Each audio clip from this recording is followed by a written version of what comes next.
Hello, everyone. This is Kyle Gargaro, editorial director of the ACHR News, and today we're talking about the refrigerant transition that is upon us. To do that, we have Chuck Allgood and Chris Pyles from Chemours to help us out. Thanks for joining us today, guys. Sure, absolutely. Pleasure to be here. To start off with, why don't you tell us a little bit about your background in the industry and then also what you specifically do for Chemours. I'll let you go ahead and start if you don't mind, Chuck. So I've been in the HVACR industry about 30 years. I'm a chemist by training, started out with DuPont back in the CFC days when we were just starting to transition out of the CFCs. So I've been through a number of industry transitions, always involved in the refrigerant side and different segments, commercial refrigeration, air conditioning, chillers, a bunch of different stuff. But pretty much my whole career have been working on new refrigerants. All right, sounds good. Chris, why don't you share your story with us? Sure, you got it. I've been in the HVAC industry for about 18 years, and progressively throughout the industry, throughout my experience, I've been introducing new technology into the market. So mini splits, VRF, back when fan wall came in, right? So it's always been about new products and new technologies coming into the market. And so now with Chemours, I'm the project lead for XL41, which is our Opteon R454B product. All right, sounds great. Well, now back to the subject at hand here, the refrigerant transition. Why does the industry need to transition now, and why to A2Ls, which are mildly flammable refrigerants? I'll let you take this one, Chuck, if you don't mind. Sure. Yeah, it does seem sometimes like we're in a constant state of transition, but really the basis for all the transitions that we do in this industry are regulatory driven for the most part. So we have regulations that are put into place by various governments or organizations based on some environmental concerns. So, back in the early 1990s, we were transitioning out of ozone depleting refrigerants, out of the CFCs, things like R12, R502, that had been around for decades. Fast forward to where we are today, growing concerns around carbon emissions, global warming, greenhouse gases, a lot of different ways of describing the same thing. The heating of the atmosphere by buildup of refrigerants or other gases that could leak. So that leads us to, have to adapt and innovate and come up with new solutions that have less of a climate impact.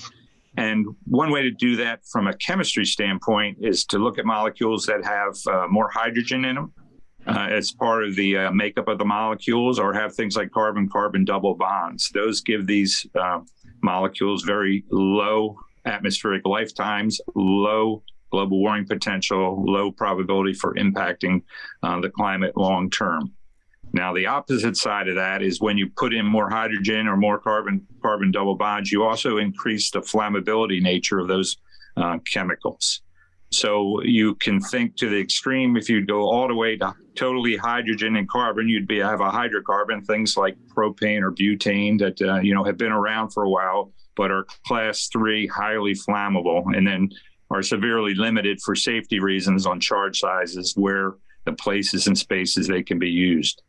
It turns out there's a nice middle ground with the A2L refrigerants, the 2L being sometimes called mildly flammable. So while technically they are not like the A1s with no flame propagation, they can burn. They have low burning velocities. They don't give off a lot of energy if they burn. They're hard to ignite. So it's a nice fertile area where we can develop a whole new class of refrigerants to meet a lot of different applications, but avoid being highly flammable.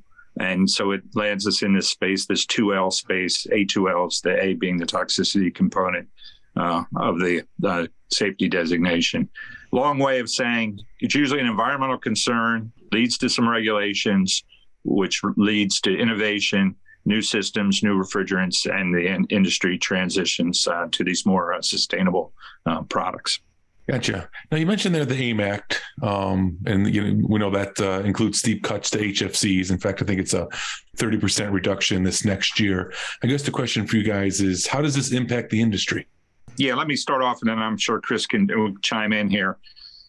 So we're in the middle of the transition already. It's already started. We took a 10% cut last year, and some people are aware of that. Some people may not be aware of that, but that was a kind of putting our foot in the water. The big 30% cut coming next year will have an impact. Things will be tight, especially focused on higher GWP refrigerants, things like 404, 507. There's going to be a lot of pressure to get out of those. And the way this phase down goes, it's designed to keep a little supply-demand pressure on those things. So the good part is you can do a lot of retrofits, and there's gases that you can use to change out in the supermarkets, commercial refrigeration. And then when you're putting in new systems, that's when you're going to be looking for these new generation of lower GWP things. And there's products out there now like 454A, 454C in the fridge side. I'll let Chris talk about the air conditioning side.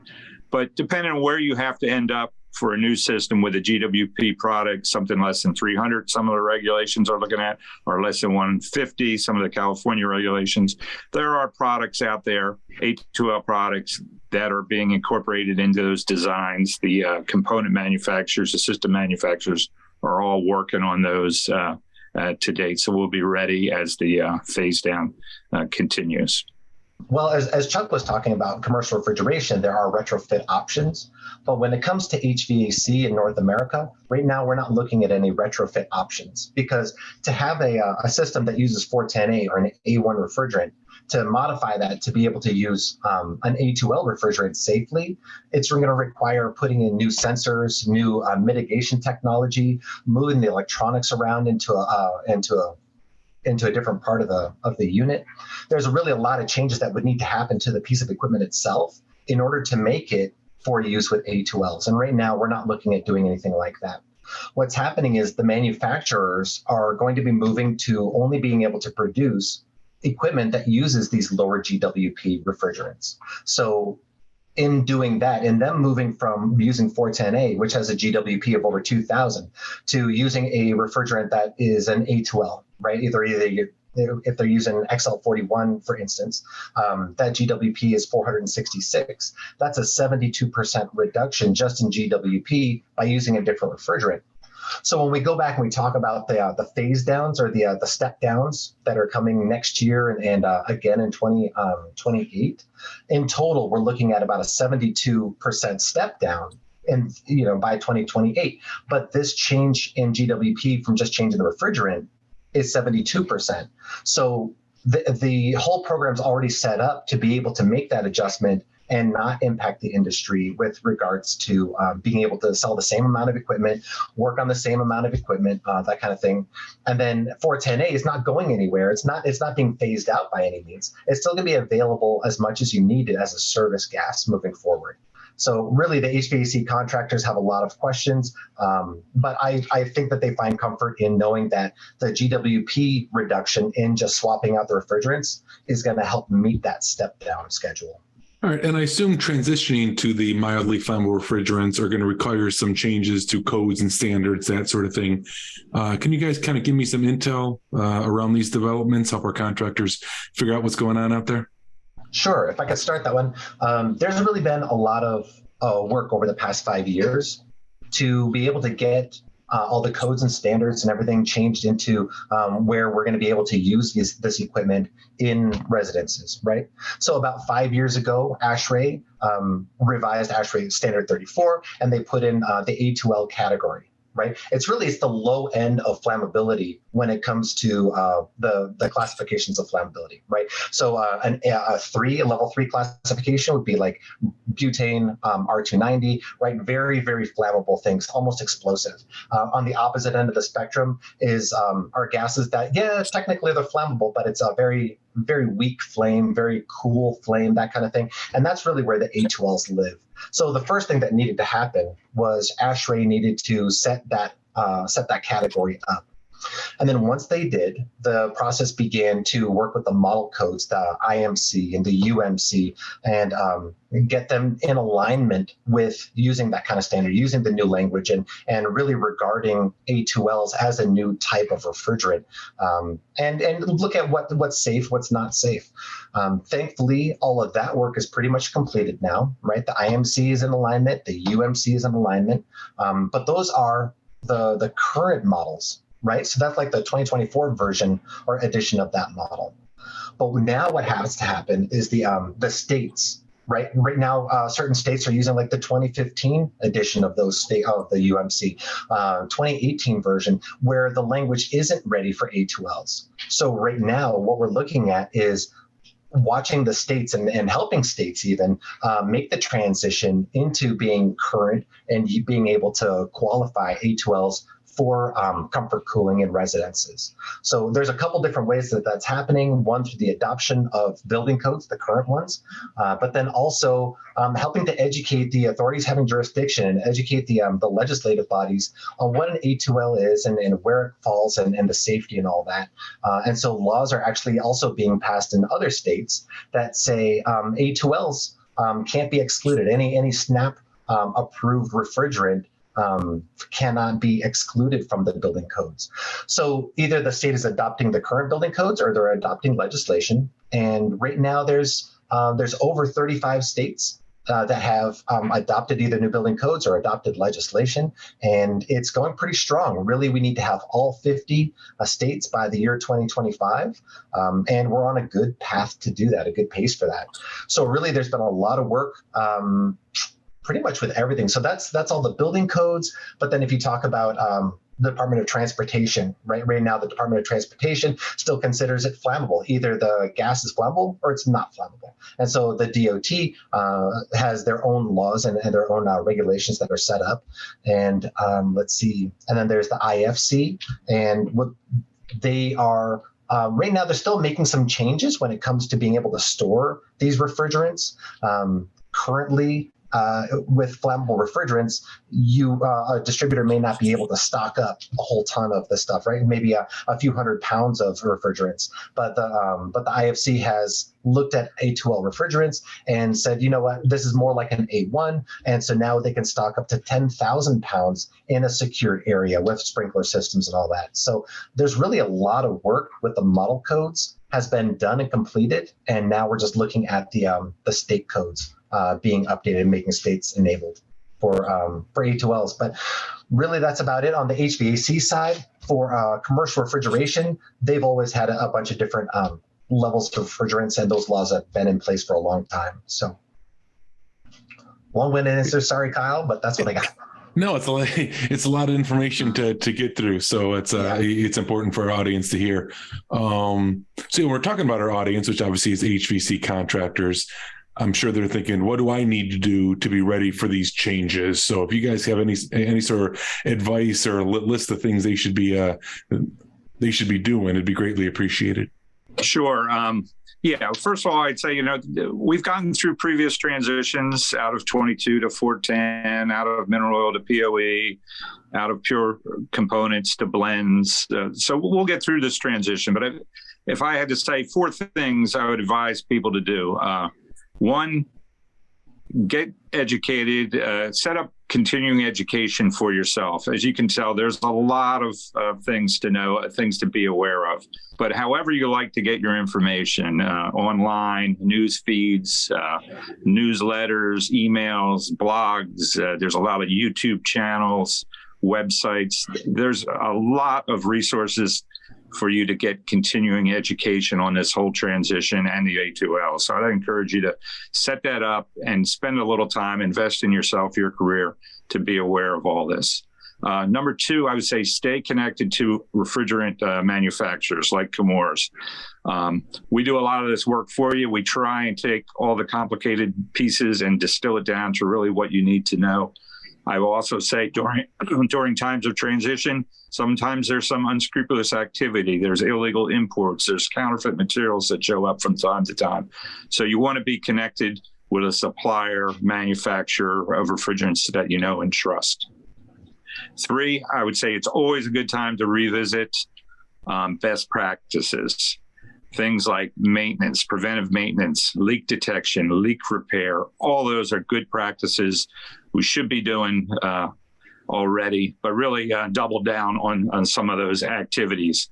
I would also include recovery, recycle, reclaim in there. That's going to become more and more important as we go through this, a little bit of a supply-demand imbalance, and maybe some tightness at some points. Reclaim is going to be very important. And even end of life, I think we need to do a good job for our customers, for the industry, for the environment, making sure that old equipment is disposed of properly. And then fourth, I would say, get training on A2Ls, whether you're going to be working on it hands-on in the very near future, you're selling it over the counter, you're designing or installing systems. A2L refrigerants are going to be a part of all of this. And I'll flip it over to Chris here in a second, but Chemours is doing a lot around A2L training and working with a lot of the leading training organizations and practitioners in the industry. So Chris, you can get in a little more detail on what training opportunities are available. Sounds really good. I appreciate it. The training's kind of my hot button. Really, training is the most important thing as we're going through this transition. But not just an academic memorization of what we're doing, but more really digest it, look into the little details, and find out how it affects you. What is the burning velocity of an A2L? Don't just memorize that it's a certain inches per second. Really get into what does that look like? How does that compare to butane? Really, when it comes to the training, you're going to find it with OEMs. They're going to be very vested in making sure that you are trained up on their equipment. A lot of HVAC contractors are members of their factory authorized trainers, factory authorized dealers, that kind of thing. There's going to be a lot of training coming out from the OEMs on their new equipment. So definitely dig into that. Now, distributors are equally vested in making sure that you're getting good training, and so we have our own group of folks that do make their rounds a little bit to the different distributors. But with or without us, your distributors are definitely going to be having quality training out there, training opportunities for you. Let's see. Industry associations, you're going to see a lot of stuff from them, like from ACA, RSES, that kind of thing, and also credible groups. There are some credible groups out there that are doing a lot of good work, companies like HVAC School, that kind of thing. So there's a lot of different places you can get quality training. Definitely look into those. And let's see. Now, of course, Chemours is going to have our own training. You can go onto our website, and Dr. Chuck has done over 47